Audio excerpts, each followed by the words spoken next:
Welcome to the Ever Celine podcast, the show that ignites your passion for leadership and empowers you to develop a culture of continuous improvement. I'm your host, Matt Sims, and in each episode, we bring you fascinating insights and invaluable tips from our incredible lineup of guests. What do they all have in common? Well, I'll tell you, they share an unwavering dedication to excellence and are the experts in driving engagement, improving metrics, and reducing costs. The Ever So Lean podcast with Matt Sims. You know it makes sense.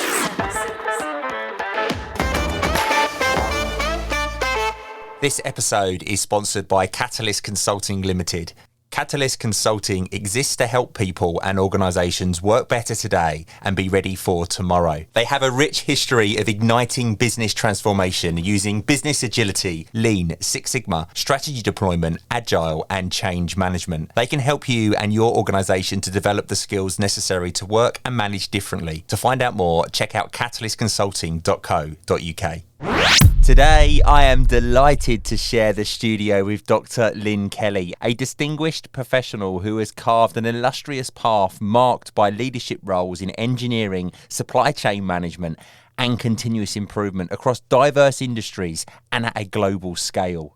With a legacy of success, Lynn retired as Senior Vice President of Supply Chain and Continuous Improvement at Union Pacific Railroad in 2018 and now serves as a Senior Advisor to BBH Capital Partners, where her expertise fueled the firm's investment endeavours.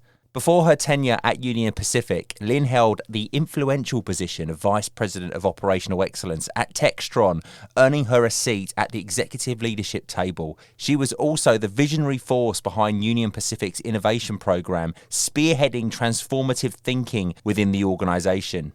Now, armed with a PhD in evaluation and research, Lynn's academic prowess shines through her teaching experience in undergraduate and graduate statistics courses. Prior to her foray in academia, Lynn's operational acumen led her to executive roles, including Executive Vice President and Chief Operating Officer of Doctors Hospital in Detroit.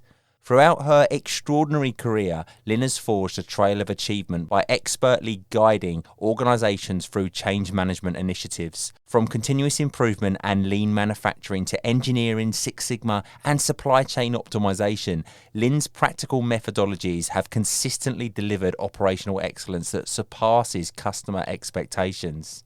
Lynn's influence now extends beyond the boardroom as she captivates audiences as a keynote speaker and esteemed author.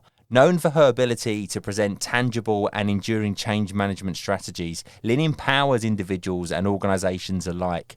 Hot off the press is her latest book entitled Change Questions, which was released on July the 27th. And building on her incredible experiences, this promises to be an absolute game changer that I cannot wait to hear more about today. Now, co-authored alongside John Shook, Change Questions is accompanied by a downloadable digital workbook that encourages readers to embark on transformative change management activities. Now, with a dynamic blend of operational expertise and a passion for cultivating high-performing cultures, Lynn has left an incredible mark on industries as diverse as transportation, manufacturing, healthcare, finance, and education. Her commitment to driving operational excellence and her passion for people sets her apart, making Lynn an invaluable asset to any organisation seeking to ignite transformative change. So sit back and relax as we get to know Lynn and learn more about her Change Questions model. Lynn, welcome to the Ever Celine podcast. Thank you, Matt. So nice to be here. It's nice to have you, but that was an absolute nightmare to read. I must say, I made a... I was like, I put me to sleep. I'm sorry. I had to wake you up. Give you a prod. Wake up, Lynn. I'm like, is he done yet? Is he done yet? Anyway, you did a good job. And I forgot to mention in all of that, what a wonderful human being you are. I just find you so great to be around. Your energy, I can bounce off of it. I love it. I felt the same way about you, honestly. Yeah, it's fun. We should have fun right now. We should. And we're setting ourselves up for a real failure here because people will listen and go, well, they were boring. Yeah, no, you're right. Well, we can stop now. We can just say that's it. Okay, yeah. Thanks for listening. Yeah, thanks for tuning in. It's been a pleasure. This is Lynn. I'm Matt. Thanks very much. Time flies. Oh dear. Look, it's wonderful to have you here. I love having guests from across the globe. And as we spoke the other day, you've got a beautiful backdrop. Just fill the listener in on what's behind you right now. Yeah, the back of the mountain. So Park City Mountain Resort, which is owned by Vail, which is the largest ski resort in North America, and it's just right out my window there. So I can walk over and Amazing. ski. Yeah, not today though. That is Today, amazing. What you can't see, guys, is right behind him. There's just random people whizzing past on skis. It's amazing.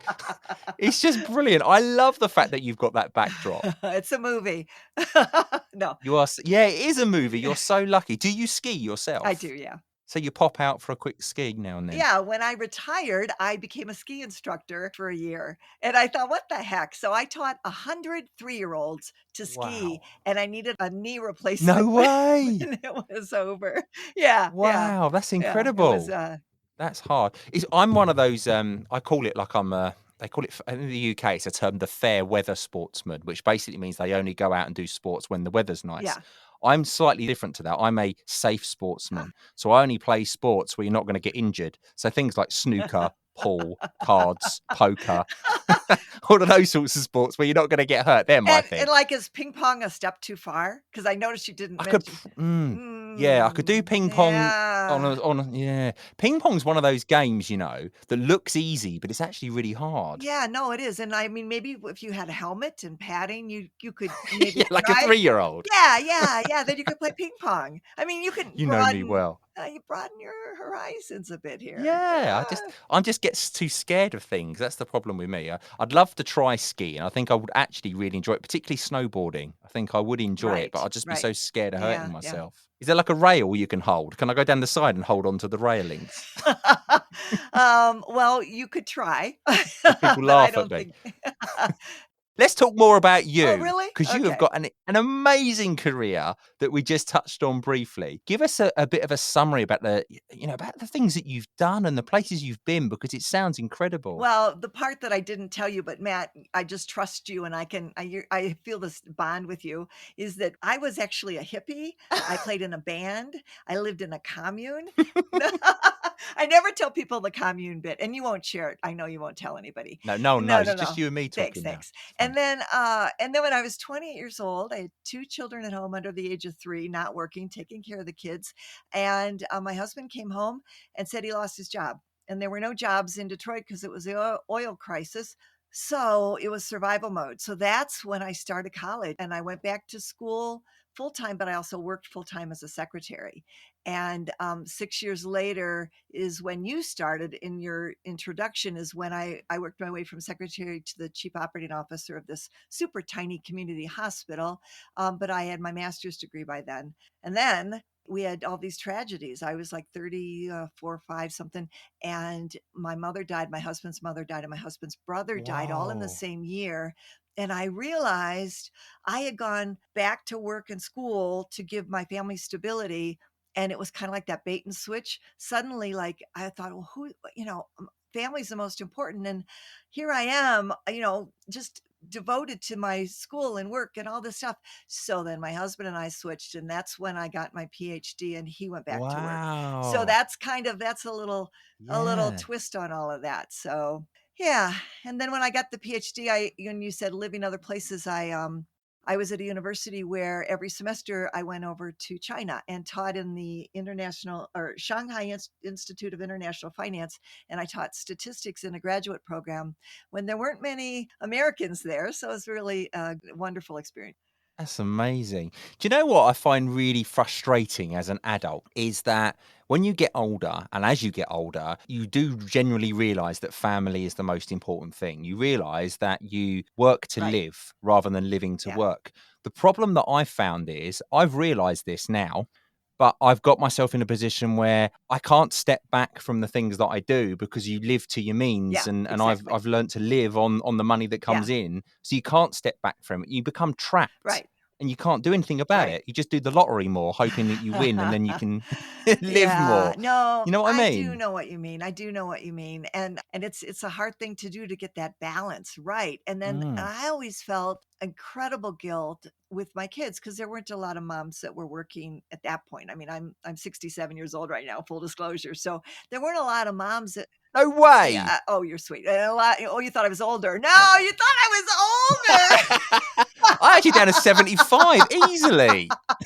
Oh, thanks, man. I'm 67. I didn't Okay. really.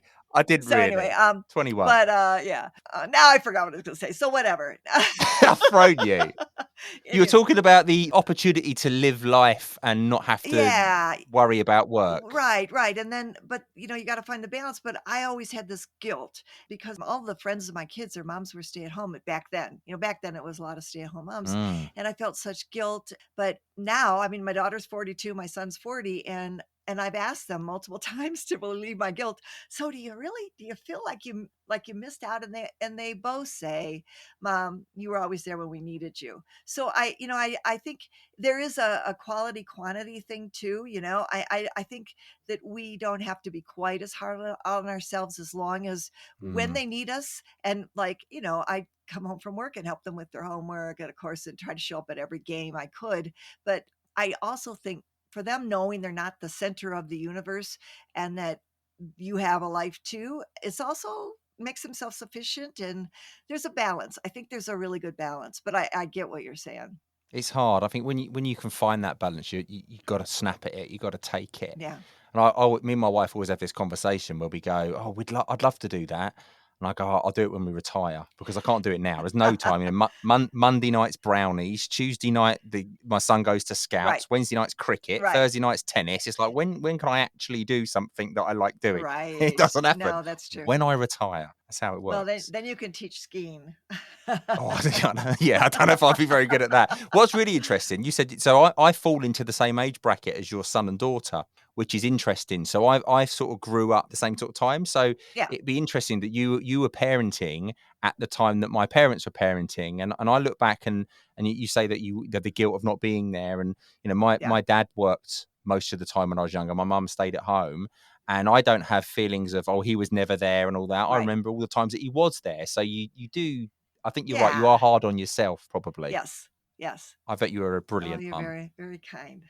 Right. So where are we? What What are are we we talking about talking then? We are about? talking about what are we talking about? We got off on one. People are tuning in thinking, what's this all about? It's like a daytime show. No, they've already tuned out. Are you kidding? Yeah, We they've gone. lost them. Come back. Like I had you at hello, they lost us. We lost them Yeah, at they've hello. gone. Come back. Come back in the room. Change questions then. Sounds like an absolutely fascinating title. What does change questions actually mean? What it means is there are many, many excellent books out there with change methodologies. And I've read them all and love them all and benchmarked them all. What we wanted to do, and this is John Shook and I who wrote this book together, what we really wanted to do is to say, but not every change is the same. And sometimes you overproduce or overprocess if you go down somebody's list of 8 questions and answer every one or 8 elements actually and do every single thing, right? And we also felt there were some areas that were missing in various ones, but when we put them all together, of course, it was very holistic. So we came up with 11 questions. And these are anytime you're implementing change, you consider or ask yourself all 11 questions because your probability of your change sustaining, if you've considered all of these, will like increase every single one, additional one that you answer that's appropriate for you. And then you come out when you're done with a customized approach for your change, which then may be different than the next change that you have to implement because every change is different. And so this is a way to customize your approach to the change. And this came from experience of change previously with yourself and John. You'd both tried other methodologies and you sort of came back to this as the key foundations, if you like. Exactly. Well, almost exactly. The thing was that we actually failed a lot, both of us. And every time we failed, then we went out individually. So he's got a 40-year career. I have a 40-year career. And independently, we were each failing and figuring out what we we should do differently. And the way that he did was experiments. He's head of the Lean Global Network at all of these countries that they work in, over 30 countries. They were out looking at what are the success factors and what are the failure modes of these lean implementations that have succeeded and failed. And that's where he got his list. And what I did is I went back to the research and I would look up, okay, well, now it says 16% of all change initiatives fail because people don't have the capabilities needed to implement the new change. 5% don't want to do it, but the other ones that do, 16% of them can't. So, I built mine from the research and my failures. And then when we got together, we said, wait a minute, we got the same methodology, which is so cool and so fun. And then we turned it into questions because we were both quasi asking questions when we were using both of our individual methodologies. And we just said, well, let's call it change questions and tell people answer the ones that are appropriate. So that's how we came to this. So you don't need to answer every question of the 15. It's just the ones that are appropriate to what you're trying to do. Right. And what's cool about it is that if you read them all, you will consider everyone, right? So some things like you could have something in your organization. It could be something in your infrastructure. Maybe it's the metric that people are measured by, and you don't even realize that this measurement that's in their annual evaluation might be how quickly they do a task, and you're changing something that will actually add time to the process but increase customer sat. Well, you don't realize that you've got a conflict between the way they're measured and for success Yeah. and your implementation. And rather than finding out after the fact, you ask yourself, okay, is there a metric that's working against this change initiative being successful, and other things in that category? It's just a little checklist. Is there a metric? Is there a reporting relationship that will you just look at the things that are ideas that we've found in the literature and in our experience. And that's so common as well. I think back on my experiences, we tend to work in silos and we don't think about what's going on upstream, downstream, and the impact you could have further up. I remember I did a project once in a company where I was changing the flow. It was effectively trying to increase the flow in the cells Right. that, say cells, they weren't prison cells, they were cells where people were working, workstations. My objective in my little work area was to increase the productivity in that area by 50%. Yeah.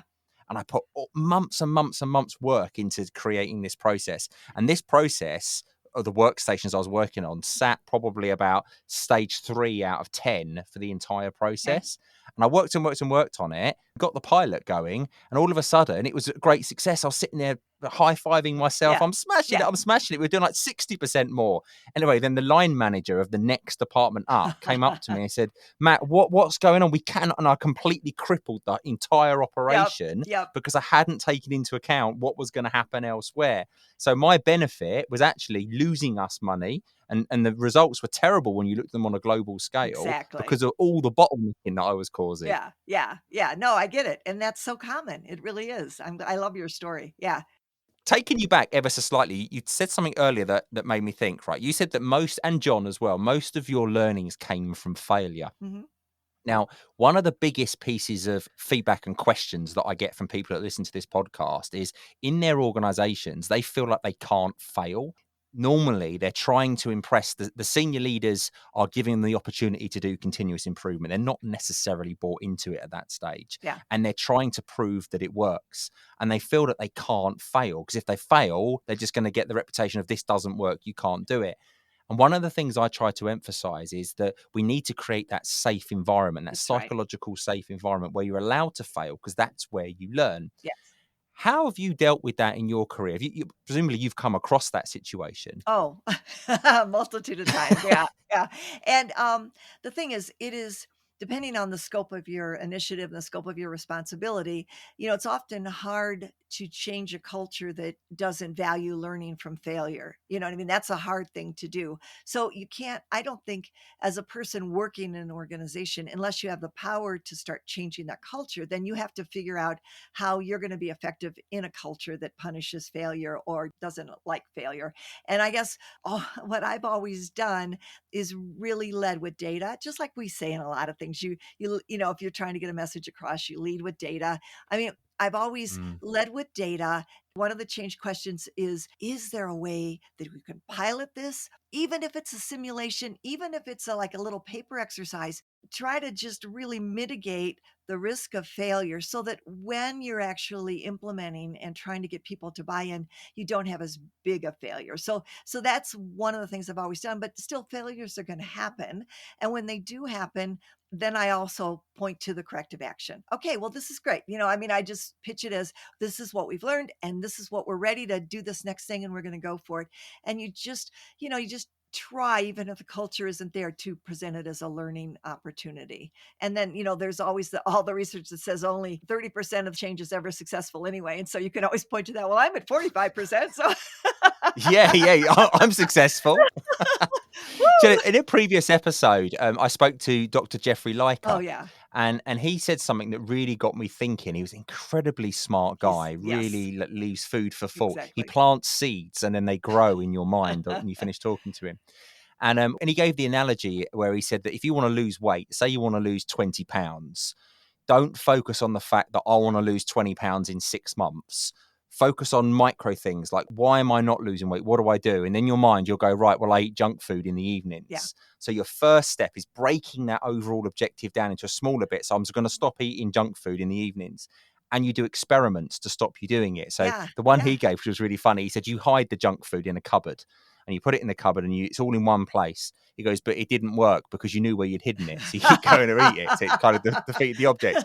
He goes, so you failed, Yeah, but you right, learned that didn't right. work. And the next step is, I'm going to hide the junk food in the boot of the car. Or the trunk of the car, I Yeah, think you call it in yeah. America. And then I'm going to go, but then it didn't work because I knew where it was and I kept going to get it. And then the third step was, well, I'm not going to buy junk food when I do my weekly shop. When I go to the store, I'm not going to do it.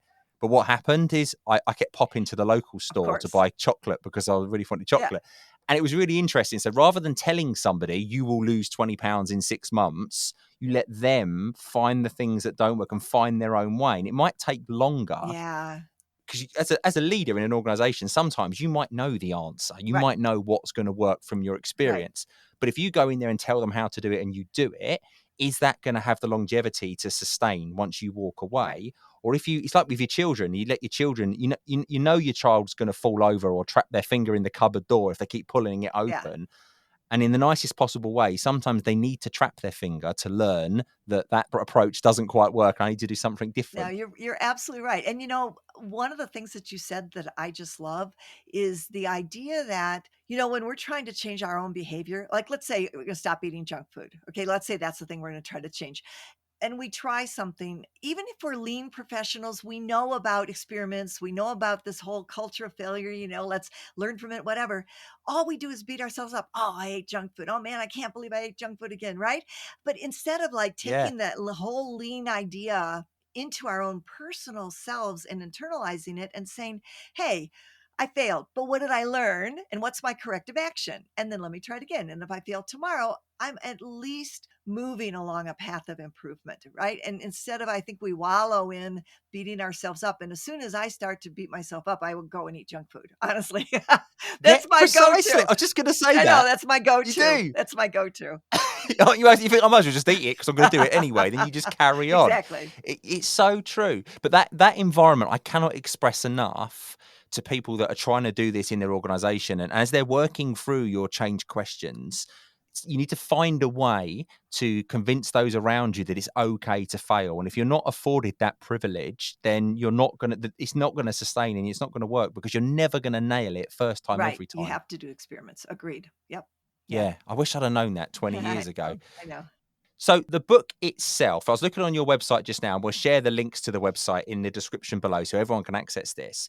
And it comes with a digital workbook. And I absolutely love this idea. Tell us a little bit about that. Good. And it's one of the things I'm most excited about. So when John Shook and I wrote the book and we used the Union Pacific case study, so we've got it following the whole way through over a course of 7-8 years, we said, well, what's our goal? Like, the first thing in lean, often, and the first thing in the change questions you say is what's your what's your purpose, right? So what was our purpose in writing the book? And we talked about how we want to get this idea of way to the change questions out to as many people as possible. The goal, the purpose is not to make money, it's to get as to many people as possible. So what we did, whenever I used my version of the change questions, I had a digital playbook because I was at some point when I was at Textron, we had facilities in 32 different countries. And so a lot of times I was doing things remotely. And so a digital workbook, we called it playbook back then, was critical to be able to plan change over with multiple people all around. And so I was using it for like 15 years. And so what we decided to do is to make it free so that you can do it, you can use it without the book. You don't have to buy the book. The book is the book is 240 pages. The digital workbook is 40. So we couldn't duplicate the book in the digital workbook, or else we'd have two and one would be free and one not. But if you get stuck, if you need more examples, if you want stories, if you want the research behind everything, you can get the book. But you can go right now to changequestions.net and you can download the digital workbook and you can start using them in this fillable PDF with your teams. And then one other thing I want to mention if we're going to deep dive into that, I just want to say one more thing. We do ask for your email before you download it, and I'll tell you why. We're not going to market to you. We just want to continue to improve the workbook. And so as we have improvements, we will let everybody know who's already down. Hey, the latest and greatest is on the website if you want it. And so far, we have, in just 3 weeks of reaching out, we have five universities that are going to offer the digital workbook as their student project in their change management course in their graduate schools. Wow. It's like wildfire. It's so exciting because that was our goal. That was our purpose. And Yeah. already it's just starting to spread it. And the book hasn't come out yet. But that's brilliant. But it just goes to show, though, that you spotted a gap and what you're doing really will make such a difference to people. That's so cool. I'm so pleased. That's amazing. Yeah, we're excited about it. I bet you are. I bet you're nervous as well because, like you say, it hasn't come out yet. It might come out and they'll go, "I'm on what we thought it would." Can you imagine? They change their mind. They won't do That's that. right. They won't do that. And I'm really glad, by the way, that you moved away from calling it a playbook. Yeah. I don't know if you're familiar, but there's a piece of software that a lot of large organizations use, and it's called Playbook, and it's used to program manage effectively. But basically what it does is you input all of the milestones into it, or the actions that need to happen. Yeah. And what it does, it just email barrages everybody you've set that as a task. It keeps emailing them saying, you need to do this task, you need to do this task. And it switches you off so badly because you get so fed up with it. Right. And the word as soon as you mentioned the word playbook, I was like, nope. You broke out in it's sweat. that I natural could see instinct. it. I saw it. You were all of a sudden you were like turned red. I was getting up. I was gone. See you, Lynn. I turned the camera off. Yeah, well, I didn't know that, and I'm glad you told me. But yeah, we decided to do digital workbook just because we had discussions about it. Well, is it a playbook? Is it a workbook? So good thing. Luckily, we chose workbook. You chose well, and that they do say, and I'm a firm believer that if something's meant to be, the right path just sort of creates itself. And there's a great example of that happening. Out of interest, what came first, the questions book or the workbook? What was in your mind before the other? So I had developed the workbook first, and I was using it, and then Lean, LEI, Lean Enterprise Institute, would have me teach it at their summit, and we would do a one-day course, and everybody would have the digital version, and we would just go through and we'd say, okay, if you have a change initiative that you're going to be implementing, those are the people that came, then we're going to work through all 11 change questions today. And at the end of the day, you're going to leave with a rough draft, probably 80% plan that you can go out and implement your change initiative, and you've now increased your probability of sustainment tremendously. And then they would know that if there are things that they still had to do in the plan, but they know what those were. So I would teach it as a one-day course, and everybody asked, well, we need the book. We need the book. We want the book. And I'm like, and so I'm like, I'm not going to write a book. And then COVID hit. So what are you going to do during COVID? Everybody wrote a book. Yeah, everybody wrote a book. John wrote a book. I wrote a book. And then we said, well, wait a minute. We wrote the same book. And then we had to unwrite it and combine it and rewrite it. So do you know what I did during COVID? I learned to cut my own hair. I've always wanted to learn how to do it. And it was one of those times where if you had a dodgy haircut, nobody minded. Everyone was like, oh, yeah, COVID haircut. Yeah. And I watched a video on YouTube and I learned how to fade it from one length, fade it down to on the side. Yeah. I haven't been to a barber's since. I cut my own hair. You're looking at it now thinking I can tell. I can't because your headphones are on, but I can see yeah, why. I cover it up. Do you always walk around with headphones on so no one can tell? No, not normally. Or a hat? No, Okay. it's not too bad. I'm quite pleased with it. Okay, But good. so I think COVID. I know COVID was horrific and it was a really bad time. But joking aside, it was a real time for people to sit and learn new skills and do things like write books and learn to cut hair and stuff. It was kind of like a reset opportunity, wasn't it? It was. And look how it changed the world. I mean, there's very few roles out there. You just go on LinkedIn and you look at jobs. They're all hybrid or remote. Very, very few of them now are permanently in a location unless they have to be. That's right. And I read a study that said that if you are hiring and you need to have permanent location, you have to pay 7% more in order to get somebody to come to your job rather than a hybrid job. Interesting. So there's a premium on a full-time face-to-face thing that the companies have to pay if they want everybody there. Really interesting. Yeah. For the first half of COVID, I didn't have a workspace at home that was dedicated to work. So I was trying to work on the dining room table. Then my wife would come in with the kids and they'd be crying. So I'd have to move to the other room and then I'd move upstairs and eventually I'd be on the bed. And I couldn't separate the two. Yeah. And then when we moved, I had a dedicated office that was separate from the rest of the house. And I found that a lot easier. And I think I'm very fortunate, but people that haven't got that, I can imagine it's very difficult to do that. I digress. Are you ready to elevate your team's ways of working? Are you seeking fresh insights and growth opportunities? Our experts will assess your team's practices, providing valuable insights for improvement and celebration. Reward and recognise your team with this certification tailored specifically for creating an improvement culture. The BQF Academy accreditation acknowledges your journey, outstanding outcomes, and future plans. Whether you utilise Lean, Six Sigma, project management, or continuous improvement techniques, this certification celebrates your incredible work and positive impact. Propel your team's performance to new heights with the BQF Team Excellence Culture Certification. Visit www.bqf.org.uk today and let's celebrate your success together.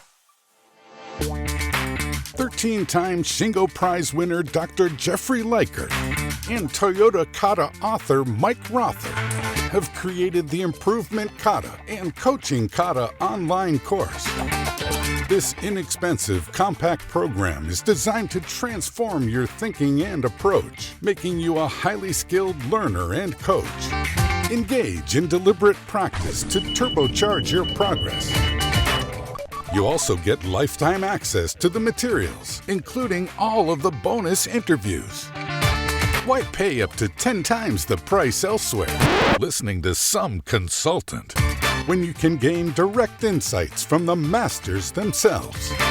Skip the rest and go with the best. Join us today and embark on your journey to excellence. Just click on the link below to start your journey. I was just looking on changequestions.net at your website. And do you know what I really like about the book? Yes. And I don't know if it's something to do with the colours. I really like that lime greeny type colour and the white, but it's very slick looking. The book looks like what I'd expect a continuous improvement book to look like. Do you know what I mean? Good. We wanted simple. Our goal was simple and elegant, like as in elegant solutions, right? So wow. That makes me happy. But do you know what? With the colours as well. So white tends to mean pure. It means organic. It means fresh, like undamaged, nice. And green means good. So I don't know if it was purpose, but it's kind of like the colours insinuate what you're going for as well. We hadn't actually thought that deeply. We're a little John Shook is very deep. He probably thought of all that. All I said is go for it. Simple. Yeah. I like it. Did you see the little question mark, the way it moves in the website? No, where's it move? Where am I looking for the moving? On the left-hand side. Yeah, I see it now. Isn't that the coolest thing ever? That is so cool. Oh, look, even if you're not going to buy the book, go to changequestions.net and check out the moving question mark on the left. That is so cool. I didn't notice that before. How could you miss that? I know. I was too busy looking at the slickness of the book. Okay, but thank you. That's brilliant. Really good. Anyway, I keep taking us off on a tangent. I'm Yeah, so me too. sorry. It's okay. I It's just all I just good. get interested. Well, I told you our goal isn't to sell the book, so it's okay. As long as they start using it, it's all good. If they Well, can a go to good the book will sell itself. And it sounds to me like the fact that you've got those universities snapping it up like that, it sounds to me like yeah. it's already selling itself and you've not even released it It's yet. amazing. I mean, it's just I can't. So I've got had scheduled really a call a day with the university, and every single day the person either I told you the ones that are confirmed, the other ones have all said, "Oh, we got to find a way to use the digital workbook in our class." So it's so exciting. It's good. It's fun. Yeah. Yeah, What yeah. I think's really exciting about it is to imagine that in, 10 years' time, 20 years' time, there'll be people out there in their careers that studied at university using your material. That's what I just find like, wow, Well, the brilliant. thing is, I mean, it depend and people have taken exception with this only 30% success rate of change. And I've seen some studies that have gone all the way up to like, well, no, 40% of the change initiatives, organization change sustain. And some people said, well, it depends on how it's defined. It's different by industry, but there aren't any studies that give other numbers. So at this point, I just look at it and say, well, let's say just say it's greater than 50%. Let's just be really safe and say, well, if the research is correct, then there's a 50-50 chance your change initiative is going to succeed and the 50-50 it's going to fail. So Mm, why not put the time in advance in the planning to increase the success probability? But think about that. If we can get people in their universities learning how to do change in ways that will increase the probability of success, we can change that 30-40% success rate, move that up. I just think it's exciting. I do. Yeah, because every time it fails, we've now created a whole lot of people that don't trust us on the next change, Yeah. right? I mean, it's not like a failure is an isolated event. We've influenced a whole lot of people that, oh, well, I'm not going to trust them. I'm not going to believe in the next initiative because look, they all fail. And of course, I don't know if you noticed the subtitle on our book, we put no more flavor of the month Yeah. because, I'm just, there's just so much of the failure that it becomes what we expect. And we want to break the cycle. I actually had that down as a something to bring up actually with you is that the flavor of the month because that's what 99% of the time you go into an organization and you talk about introducing a change culture and that's the response you get is, oh, it's just another flavor of the month, it'll just die a death in 6 weeks. You Exactly. always get that. Exactly. Right. And the thing is, right, I struggle with that 30% of change piece because for me, if it fails, all that's done is generated another project, which is to understand why it failed and then try again, learning from Exactly. what you did. Exactly. Just keep No, going till it works. I absolutely agree with you.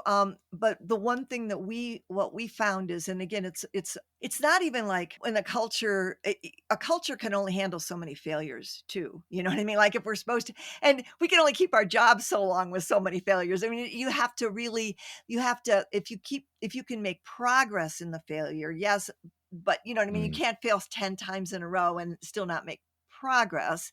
But the thing that yeah, we did is we systematically, and this is written in the description's written in the book, but I'm just going to cover it briefly. We systematically defined what is a sustainment look like. And we said it has to be 6 consecutive months at or better than at the point when we said that the change was implemented. And if it can sustain for 6 consecutive months, we call that a success. So then it was sustained. But they only have a year to get those 6 consecutive months. And if they can't get it, then we call it a failure. Now, I mean, I hate that word, but you know what I mean? It did not sustain. Let's just say it yeah. didn't sustain. So what then we did with that information is then we could show to leadership, look, we are going to have things that don't sustain, but we're learning from them. But look, and we saw, like when I was at Textron, I was at 30% initially, all of the things I implemented, and I saw it go to 40, 50, 60, 70, 80. When I left Textron, we were at 90% sustainment with that metric. And when I left Union Pacific with hundreds a year, we were at 96% sustainment. So it is possible Mm, to get to that thing that you don't even think is possible we could, in that year's time, go back several times and tweak it. I mean, we could do that.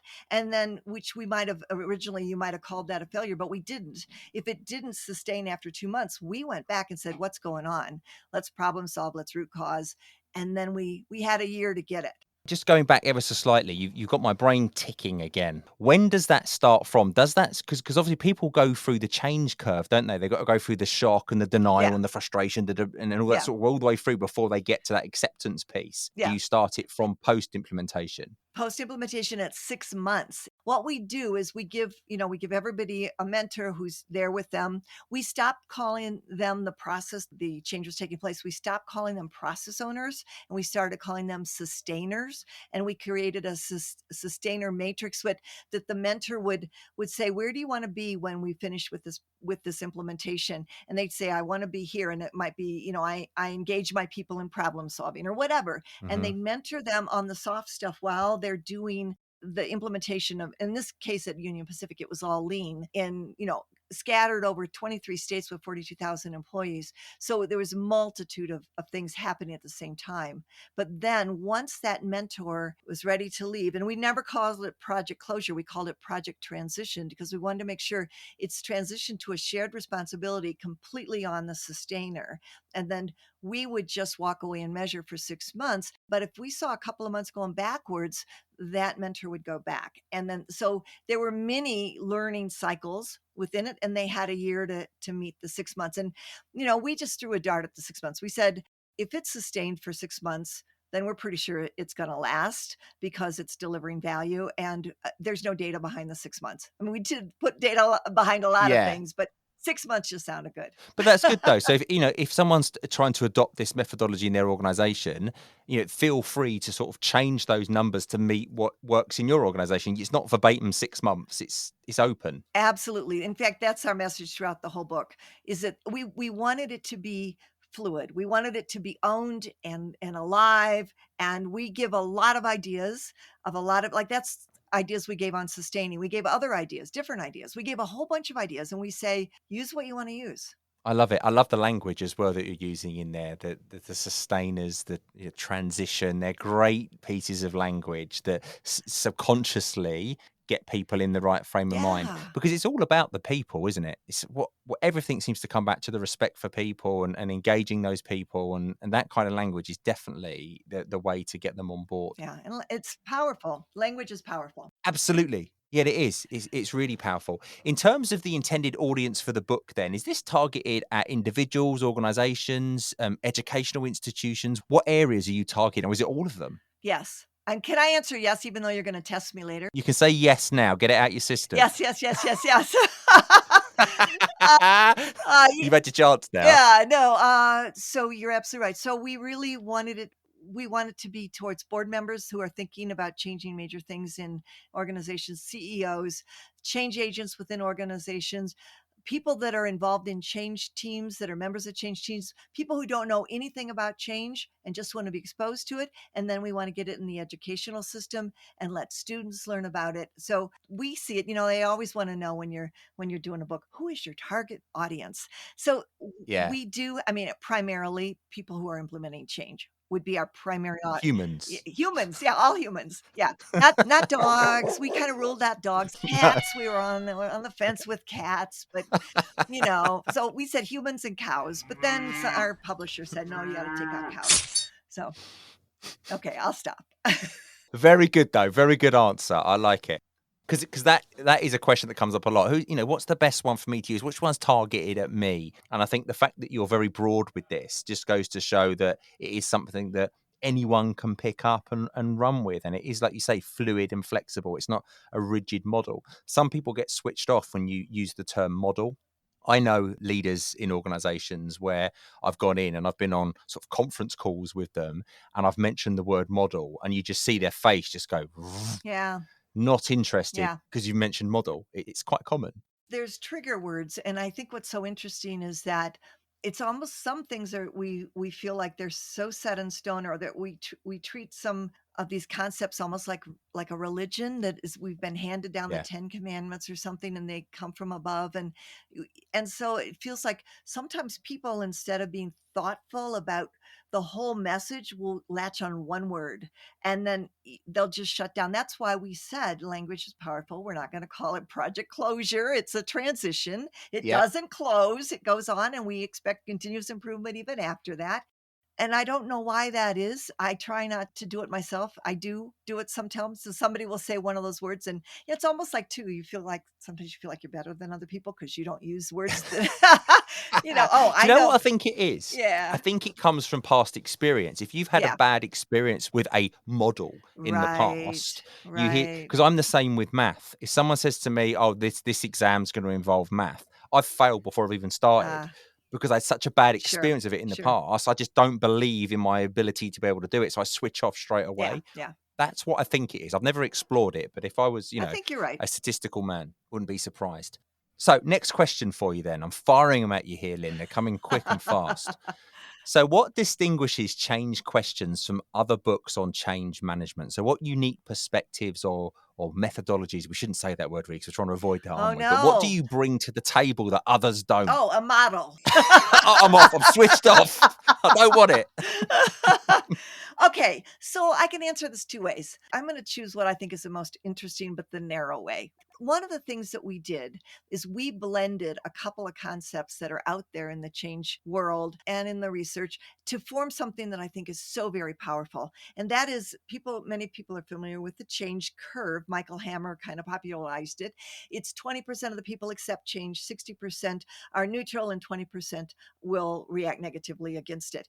And of course, if somebody rolls any kind of change out to everybody at the same time, the thing that we've really focused on is the fact that what you really need to get is that middle 60%. Malcolm Gladwell, the tipping point. You need the middle. But think about who has the loudest voice. It's the negative folks. So if you roll out peanut butter spread, that middle will be influenced, tipping towards the against it. And then, Malcolm Gladwell, you lose your tipping point and then you're going to fail. We spend a lot of time on that concept to influence the middle 60%. One of the ways we do is we say, when you're going to choose a pilot or an experiment, if you have a choice, we often choose, what's the most difficult problem? Where's the most visibility? What's this? What's that? We say, choose a change agent. Find a change agent, because change leaders who are change agents tend to hire change agents, and people who don't like change tend to leave. So they self-select out. So you've got a change agent for your pilot, and you do your learning trial there with people who know that they're there to help make it better, and they don't get freaked out. And then we talk about recognition, which is one of the change questions. And what we do is before we've even started that pilot, we have thought about how are we going to pull out these success stories and publicize them like crazy. So the minute we get a tiny success, it goes in the company newspaper. The CEO mentions it. We blah, blah, blah, blah, blah. Now that 60% in the middle is the people that are against it don't even really know about it. All of a sudden, the middle folks are going, ooh, we want that. We want that. We want that. And then you start getting tipping in the right direction. And so it's using a couple of principles that I think we've combined pretty creatively in order to create a process that can increase the probability of success. Oh, you're so on point, Lynn. You are spot on. Do you know something that I've found to be really effective within organizations most recently? And I know I'm biased, so to bear with me, but podcasting.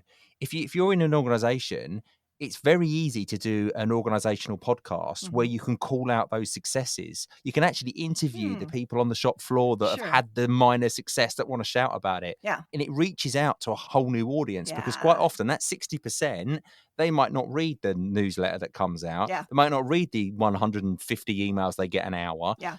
They don't have time to do it. You give them a really interactive, engaging podcast that shares this success story. And what it does as well is it captures the emotion. So you can hear the passion in people's voice. That's right. You can basically feel and touch the excitement. Yeah.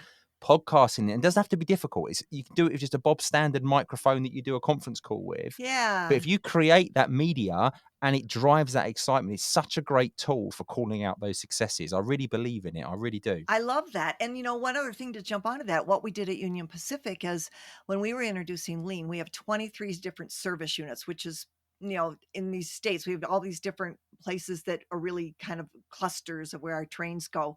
And we knew that we needed a pilot, and we wanted to choose 3 pilots out of the 23.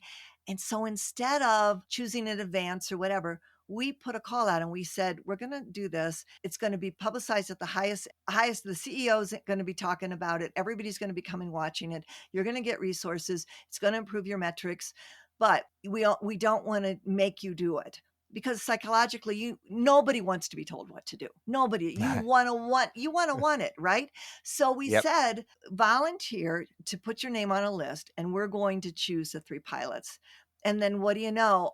Like every one of them now, they all put their names in. Now they willingly, even if they maybe did it just to be like everybody else, they've now put their name on a list. I want to be a part of it. So we started with the pilots. We had some of them come to us and say, hey, we're going to start anyway, because they saw all the publicity these pilots were getting. They said, we're not going to wait for you. We're just going to start. I mean, Yeah.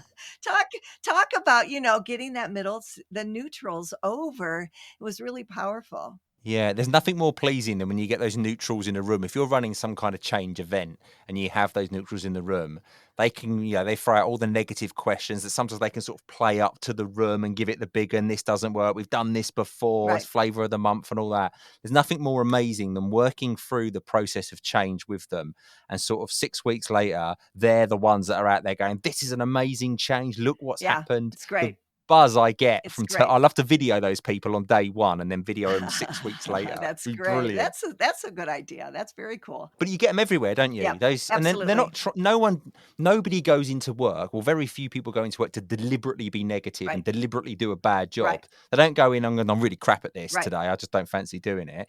People genuinely want to be good at what they do, and they want recognition for that. Yeah. That tends to be the way. Another question for you, Lynn. Here we go. Can you highlight any case studies or real life examples that feature in the book that illustrate the effectiveness of the change questions that you use? Yeah, so for sure. So one of the things we did, in healthcare, you've heard of longitudinal studies. It's where they follow a group of patients or people for 2 years, 3 years, 4 years, and measure them periodically. We decided before we even started this, because it's such a big initiative, we were going to start, we called it a panel survey. And so what we did was we went out and we did a stratified, and we're going to talk a little math here, stratified, I saw you. A stratified random sample that was representative. So for instance, if we had 5% of the whole 42,000 employees were conductors in the northern region, then 5% of our sample was conductors in the northern region. So it represented the company. It was random. We went out to each of these people, randomly chose them and said, do you want to do this? We're going to survey you every 6 months. It will take you 10 minutes to do it. And nobody, not your boss, only one person in the company will know who's doing it. So no one will ever see your answers. They'll all be consolidated, and we'll be able to look and make inferences back to the whole company, and you will influence this whole Union Pacific initiative. You'll be a part of it. And almost everybody signed up. And so when we started doing these surveys every 6 months, we got a 85 to 95% response rate every single time. So we could make inferences back to all 42,000 employees. And we could see, and we were asking them questions about this Lean initiative. Have you used standard work? Has your engagement increased? Do you think this will make your job better? Will you think this will increase customer satisfaction? How many times in the last 6 months have you done 5S? I mean, we asked a lot of questions like that so we could get at all different elements. And we came up with composite scores that showed us how Lean was embedding itself in the organization over this 4-year period of time that we measured. And what we found is year one, we had all these anecdotal cool stories. We had metrics that increased, but we wanted to correlate this composite score of lean adoption with operational metrics overall at the company, because we had, the key indicators for the whole company, and every service unit was ranked in an order. We wanted to correlate those. Is it delivering at the very highest level? First year, no correlation. And we were doing the statistical correlation, no correlation. But we had all these great success stories. We had individual metrics that were changing like crazy, but we couldn't get it up to the highest level. There was too much noise. So second year, it got close, but you're not allowed to say close in stats. It was not statistically significant. So we were like, oh my gosh, really? By year 3, strong correlation. And in fact, the top 5 service units in terms of performance were the top 5 service units in terms of lean implementation, and the bottom lowest were the bottom lowest. I mean, it was dramatic. Yeah. So yeah, it was very cool. And then we have engagement scores, and then we also saw a correlation between employee engagement and in the areas where the lean was the strongest. So really good results. Yeah, what a great story as well. And it just goes to show that sometimes you need to be patient with these things. You can't just take that year 1 because you'd have been on a hiding to nothing. That was incredible. What a great story. In terms of the book then, what do you hope readers will take from Change Questions, and how do you envision it impacting their professional journey? Well, what I hope is that anybody implementing any change, large or small, that they will ask themselves these 11 questions or more if they find that they need them, and take the answers to those questions that are appropriate and plan that implementation before they start. And then I hope that it leads to increased sustainment in change throughout everyone who uses it. I have no doubt that it will. I'm really excited about this, and I'm going to be gagging. I'm going to be grabbing myself a copy, not gagging. Oh, I think I'm that be gagging was a anyone. Freudian slip. Oh, shoot. I'll be gagging the book. Can you edit that out possibly? Yeah, I'll take that bit out. It sounds terrible. I'll be grabbing a copy of the book when it comes out for sure, because I think it's a real different angle and a different take on what you see in change management books that you see out there. And I'm really looking forward to seeing that different approach. Right, the time has come, Lynn. I have an extraordinary challenge for you. Oh. This is the yes-no game. Ironically called yes-no because you can't actually say yes or no. Heard of this before? You mentioned it, but I sustained from listening all the way to your podcast to the end because I want to see if I can do it. I have not practiced. You haven't practiced and you haven't benchmarked. This is going to be interesting. This is going to be really interesting. So the way it works here on the Ever So Lean podcast is you'll hear some very dramatic sounding music that just adds a bit of pressure to what you're trying to do. Thank you. I've got 3 cards in front of me. Mm-hmm. Each card has a different topic.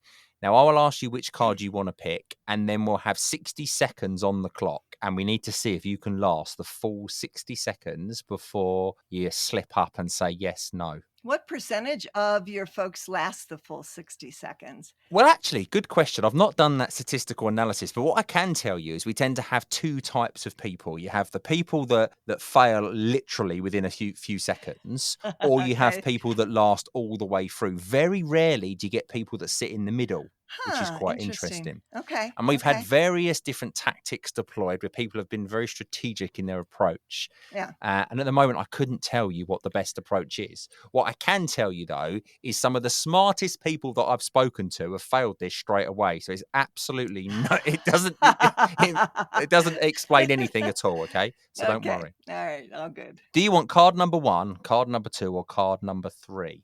3. Card number 3 is fairy tales. Fairy tales, things like Cinderella and Snow White and the 7 Dwarfs and things like that. Yes, I do want. You failed already. That was a trick. That was a trick. That wasn't it. There was no dramatic music. Don't worry. This is going to be interesting. And this is first time. I don't redo this. This is exactly as it comes across, right? Yes. So there's no. Oh, but there's no music yet. Okay. No, it doesn't start yet. Right? Are you ready for this? I guess I'm a yes person. Yes, I'm ready. You're a yes, but you're good to have around, Lynn. Right, we have 60 seconds ready and loaded for Lynn. She cannot say yes or no on everything to do with fairy tales. Right, Lynn, is Cinderella a fairy tale? Cinderella is definitely a fairy tale. Cinderella is my heroine, in fact. Heroine. Good stuff. Heroine. Does Snow White have 7 dwarfs? Snow White has 7 dwarves. They're little tiny people that have all kinds of skills like sleepy and grumpy, Dopey. things like that. Yeah, stop cheating.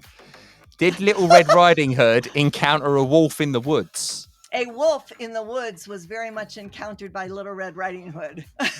Was it a wolf or a fox? A fox was not in the story as I recall. Definitely a wolf. I would say definitely a wolf that looked like Grandma. Remember? It had Did, yeah. What big teeth you have, what big eyes you have. Remember that? Is Sleeping Beauty awakened by one true love's kiss? Oh, one true love kiss. That's how I'm awakened every morning. You did it, Lynn! You lasted 60 seconds! I closed my eyes and tuned you did. out. I could see the concentration in your face. It was incredible. You did very well. They were, and I tried really hard to catch you out as well. No, thank you. That was very good. To think that you failed about 4 times in the lead up to it, and then you did it like that. That was brilliant. You see, that's the whole lesson of this whole thing. We fail, we learn, we get better, and then we get perfect 100% sustain rate. As if by magic. What a perfect seamless link. That was absolutely brilliant. Well done. I'm super impressed with that. That bodes well for the book. It really does. That's a good example. There is a correlation between how people do and how well their book sells. Yeah, there is. Okay. So, Lynn, where can people go to learn more about you or get in contact with you or buy the book? Where actually is it? So the book is on Amazon. It is in print, Kindle, and audiobook. And John Shook and I read little parts, and then we have professionals read other little parts. So it's if you don't like my voice, I didn't know that. That's even better. That's brilliant. John will read his, and yeah. So no, I just said yeah, and I thought it's in your mind now. In my mind. Okay, and then yes, if you would like to get a hold of me or primarily me, and I can pass along to John, of course, it's changequestions.net. And there is a place to say, ask Lynn. And then also my direct email is lynnkellychange@gmail.com. So those lots of ways, lots of fabulous. options. And I will put all of those links down below so that people can access them really easy. And you said something to me the other day, Lynn, that has blown my mind. And I've got to say it now because everyone's going to be like, wow, you have only just forayed into social media, haven't you? Like literally within the last couple of weeks. 2 weeks ago. That's amazing. My whole life, I have avoided social media. I have no idea why. I'm an introvert. I'm just, what can I say? And 2 weeks ago, I started the books. They said, the publisher said, you have to do this. I'm like, no. It's changed your world. Fun. I'm having fun. I'm connecting with people I haven't seen in a million years. And what's incredible on LinkedIn, you've got more connections on LinkedIn than I have. And you've only been doing it for 2 weeks. Oh, stop. It's amazing. There's no way. No. Yeah, you're a popular person. Brilliant. Well, Lynn, look, it's been an absolute pleasure. It really has been. Too. I've enjoyed enjoyed talking to you. And this book's going to be amazing. Yeah, let's talk every day like this, okay? Just call me every day. We'll talk like an hour. We'll do the yes-no game every day. You'll soon get great. I love it. Yeah, good. Thank you. It's been fun. And I'm really looking forward to Change Questions. It is what it in the UK, there used to be this TV advert where there was a paint for painting your fence in your house, and it was called Ronseal. And their marketing campaign was Ronseal, it does what it says on the tin. So basically that was their tagline for their paint. And that's your book, Change Questions. It does what it says on the tin. Okay. Well, I'm glad you didn't write our tagline. No, yeah. I'd have charged you a fortune for that. Thousands.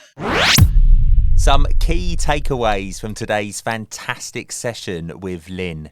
Now, research varies, but it's a safe bet that the probability of implementation of change being a success is between 30 and 40%.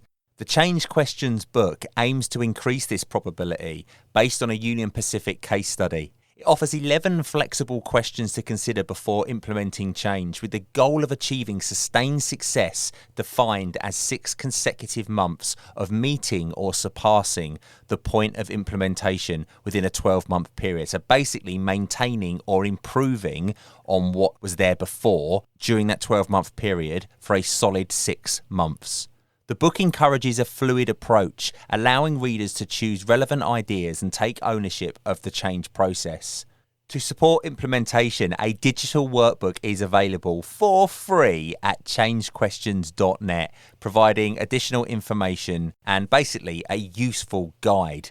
You don't need to have purchased the book to use the workbook either. You can download it now for free at changequestions.net.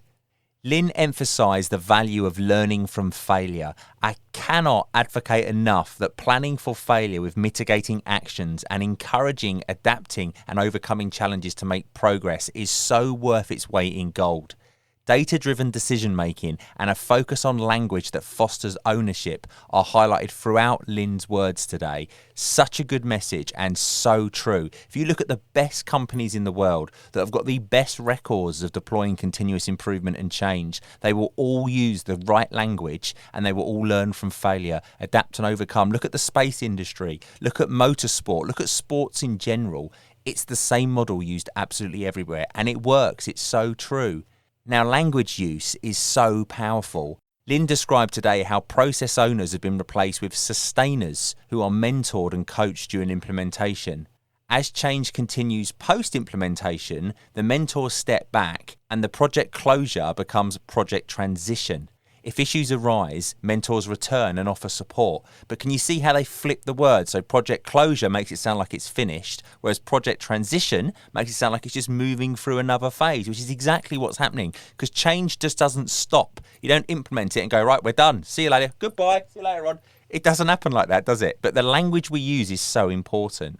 The Change Questions book target audience includes board members, CEOs, change agents, individuals involved in change initiatives, and students. The approach blends elements of the change curve, emphasising the importance of engaging middle-of-the-road or neutral groups to ensure success. If you can engage and involve those neutral groups in the middle, your 30 to 40% success rate is going to fly. It's going to take off. The selection of pilot sites is based on change agents rather than on location, ensuring ample support and publicity for successful transitions. Lynn's example involves seeking volunteers through a call to arms, empowering individuals to make their own choices rather than change being imposed upon them. Lynn said that nobody likes to be told what to do. People like to feel like they're in control and making their own decisions, choosing their own destiny. And we can do that. We can empower them to do that by asking for volunteers. Who wants to try this new process? Who wants to be a trailblazer for change in this scenario? People volunteer. They're going to own it more. They're going to give you a better representation of what can be achieved. Lastly, change is acknowledged to take time to embed. And continuous improvement initiatives may require patience, but the rewards are so worth the effort. The book advocates a long-term perspective, emphasising the correlation between continuous improvement and performance. And in Lynn's example, year 1 and year 2, they couldn't find any statistical correlation between the two. However, jump forward to year 3, bang, statistically, the sites that were most engaged in continuous improvement, most engaged in lean, that had done all of the learning, their continuous improvement journey was actually matching the performance. Both of them were really high, but it doesn't happen overnight. It takes time. Such an interesting discussion with so many valuable takeaways. I could have spoke to you for hours about these. I really could have done. That brings us to an end of this episode of the Ever Celine podcast. Thanks so much to Dr. Lynn Kelley for joining us today and giving us such a valuable insight into the change questions, into the book, the story behind it, the value it can bring to you and your organisation, and just generally for being a fantastic human being with some good giggles along the way. And she smashed the yes-no game, which is always a bonus. If you like the sound of today's show and would like to hear more, please subscribe and follow the Ever Celine podcast at everceline.com. We'll also find a back catalogue of episodes that you might have missed, so check them out. If you can, please take a moment to like and review it on the platform that you listened. I'd be extremely grateful, and your review means so much, and I really do appreciate each and every one. If you're on the socials, just like Lynn, search for the Ever Celine podcast, give me a like and a follow, and let me know all about your lean efforts, because I really would love to hear all about them. Thanks so much, and I'll see you on the next episode. And don't forget, Ever Celine, you know it makes sense. The Ever Celine podcast is researched, produced and recorded by Matt Sims. Visit everceline.com to find out more.